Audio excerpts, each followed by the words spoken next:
Good morning friends, எல்லாருக்கும் வணக்கம். தாய் தமிழ் உறவுகள், தமிழ் சொந்தங்கள், ஆன்மீக சொந்தங்கள் அனைவருக்கும் வணக்கம். இன்றைக்கி என்னன்னா மார்ச் 12/3/2026 மார்ச் மாதம் 28ஆம் நாள்.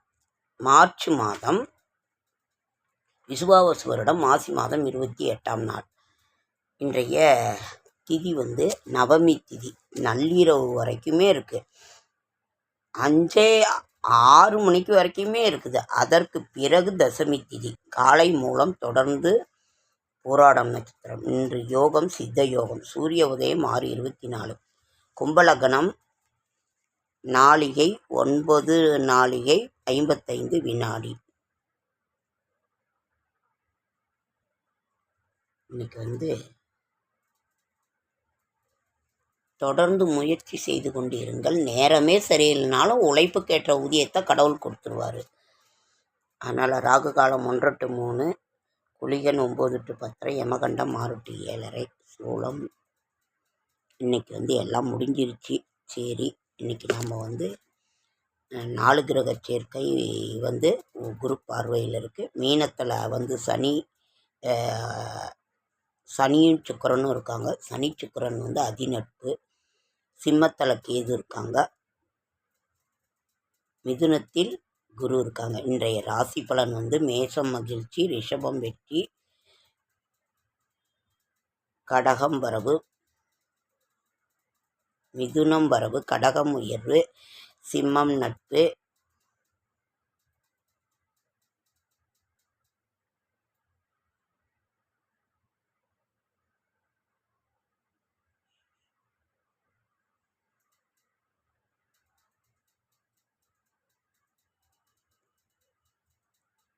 கன்னி அசதி, துலாம் தாமதம், விருச்சிகம் ஆதாயம், தனுசு எதிர்ப்பு, மகரம் ஆதரவு, கும்பம் முயற்சி, மீனம் சுகம். நாளைய விசேஷங்கள் என்னன்னு பார்க்கலாமா? நாளைய விசேஷங்கள் வெள்ளிக்கிழமை. இன்றைக்கி வியாழக்கிழமை குரு பகவானுக்குரிய நாள். 6 மணிக்கு மேலே நம்ம லட்சுமி குபேர பூஜை செய்யணும். இது ரொம்ப ரொம்ப முக்கியம். ஒவ்வொரு வியாழக்கிழமையும். வெள்ளிக்கிழமை அம்மனுக்குரிய ஒரு நாள். காரிய நாயனார் குரு பூஜை. நாளைய விசேஷங்கள் நிறைகுடம் தழும்பாது. இரத்த அழுத்தம் குறைய தினமும் குறைந்த அழுத்தம் 30 நிமிடங்கள் நடக்கிறது ரொம்ப நல்லதுங்கிறாங்க. இழைந்த அனைத்தையும் மீட்டு விடலாம். நம்பிக்கை இழக்காதீர்கள்.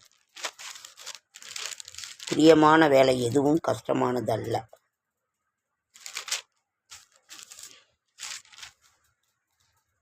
இப்படி ஒரு இன்றைய ராசி பலன். ஒரு நட்சத்திர ராசி. சரியாய வல்வினைகள் தீர்க்கும் திருமாலை நெடியானை வேங்கடவானின் கோயிலின் வாசல் அடியாரும் வானவரும் அறம்பெயரும் கிடந்தேங்கும் படியாய் கிடந்து உன் பவளவாய் காண்பேனும். தை மாசி மாசி 28ஆம் வியாழக்கிழமை. இன்னைக்கு அன்பஷ்டகா வியாதி பாத சிராட்டம். நாளை திரு தினஸ் இருக்கு. நமக்கு என்னைக்கு மாதம் பிறக்குது? பங்குனி 1 ஞாயிற்றுக்கிழமை பிறக்குது. திங்கக்கிழமை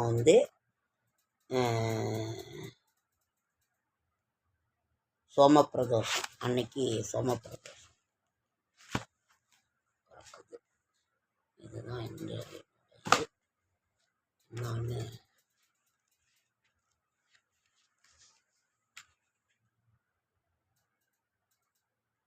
இன்னைக்கு நம்ம ரசப்பொடி, குழம்பு பொடி, சாம்பார் பொடி பார்த்தோம். இன்னொன்று மிளகாய் தூள், தனி மிளகாய் தூள். அப்படியே காய வச்சு அப்படியே அரைக்கிறது தனி மிளகாய் தூள். அதெல்லாமே அரைச்சி தராங்க. அரைச்சி தர கொஞ்சம் காசு அதிகம். நல்லா காய வச்சிடணும். வறுக்க கூட வேணாம். கருவேப்பிலை மட்டும் சேர்த்துக்கோங்க. கொத்தமல்லி தூள், தனி கொத்தமல்லி தூள் நீங்கள் அரைச்சி அப்படியே வெயிலில் கொஞ்ச நேரம் போட்டு அப்படியே அரைக்க கொடுத்தீங்கனாலும் அது தனி மிளகாய்த்தூள், தனி குழம்பு, தனி மிளகாய்த்தூள், தனி கொத்தமல்லித்தூள், மிளகாத்தூள், கொத்தமல்லி. அப்புறம் இட்லி பொடி. இட்லி பொடிங்கிறது என்ன? இட்லி பொடி நிறைய உளுத்தம்பருப்பு சேர்த்துக்கணும். நிறைய உளுந்து, வரமிளகா, கொஞ்சமாக கடலப்பருப்பு, வரமிளகா இதையெல்லாம் வறுத்துக்கிட்டு உப்பு, தேவையான உப்பு போட்டு அரைச்சிக்கிட்டு பெருங்காயத்தூள் கட்டாயம் வேணும் கொஞ்சம். இதுலேயும் கொஞ்சம் கருவேப்பிலை உங்களுக்கு பிடிச்சோன்னா சேர்த்துக்கோங்க. பொடி வகைகள் நீங்கள் கருவேப்பிலை சேர்த்துக்கோங்க. போட்டோன்னாக்கா கொஞ்சோண்டு உப்பு எப்பயும் போட்டு உங்களுக்கு தேவையானதை அரைச்சிக்கோங்க. அப்புறம் வந்து இதுதான் இட்லி பொடி. 100 கிராம் உளுந்து, ஒரு 50 கிராம் போட்டுக்கோங்க கடலப்பருப்பு, வரமிளகா ஒரு 10 20 வரமிளகா, அப்புறம் உப்பு தனியாக வச்சுக்கோங்க. இதை வறுத்துக்கிட்டு கொஞ்சம் கருவேப்பிலை போட்டு கட்டி பெருங்காயம் கொஞ்சமாக ஒரு 1/2 ஸ்பூன் போட்டு வறுத்துக்கிட்டு சின்னதாக உடச்சி வறுத்துக்கிட்டு இதை போட்டு வச்சுக்கோங்க. உளுந்து அதிகமாக சேர்க்கணும் இட்லி பொடியில். சாம்பார் பொடிக்கு நம்ம அவ்வளோவா சேர்க்க மாட்டோம். இதுதான் ஒரு இது. அப்புறம் வந்து ரசப்பொடிக்கு நீங்கள் வந்து துவரம்பருப்பு அரைச்சி கொஞ்சம் சேர்த்துறது ரொம்ப ரொம்ப நல்லது. இதில் கொஞ்சம் கருவேப்பிலை சேர்த்துக்கோங்க. அப்புறம் இறக்கும்போது கொஞ்சமாக ஒரு பூண்டு இட்லி பொடியில் ஒரு பூண்டு ஒரு மிக்சியில் ஓட விட்டு வச்சுக்கோங்க. ரொம்ப நல்லாயிருக்கும். இதுதான் இட்லி பொடியினுடைய இது. நாம் என்னென்ன சொல்லியிருக்கோம், சாம்பார் பொடி சொல்லியிருக்கோம், தனி மிளகாய் தூள் சொல்லியிருக்கிறோம், தனி கொத்தமல்லி தூள் சொல்லியிருக்கிறோம், குழம்பு மிளகாய் தூள் சொல்லியிருக்கிறோம், ரசப்பொடி சொல்லியிருக்கோம், இட்லி பொடி சொல்லியிருக்கோம். உங்களுக்கு ஏதாவது வேணும்னாலும் சந்தேகம் சொல்லுங்கள். நீங்கள் எந்த ஊர்லேருந்து பார்க்குறாங்கிறத கமெண்ட் பண்ணுங்கள். நான் சேலம், நீங்கள் எந்த ஊர்லேருந்து பார்க்குறீங்கிறத ஒரு கமெண்ட் லிங்க்கு கொடுங்க. எனக்கும் தெரிஞ்சுக்கணுன்னு ஆசையாக இருக்கும். ஓகே ஃப்ரெண்ட்ஸ், லைக் பண்ணுங்கள், ஷேர் பண்ணுங்கள், கமெண்ட் பண்ணுங்கள், சப்ஸ்கிரைப் பண்ணுங்கள்.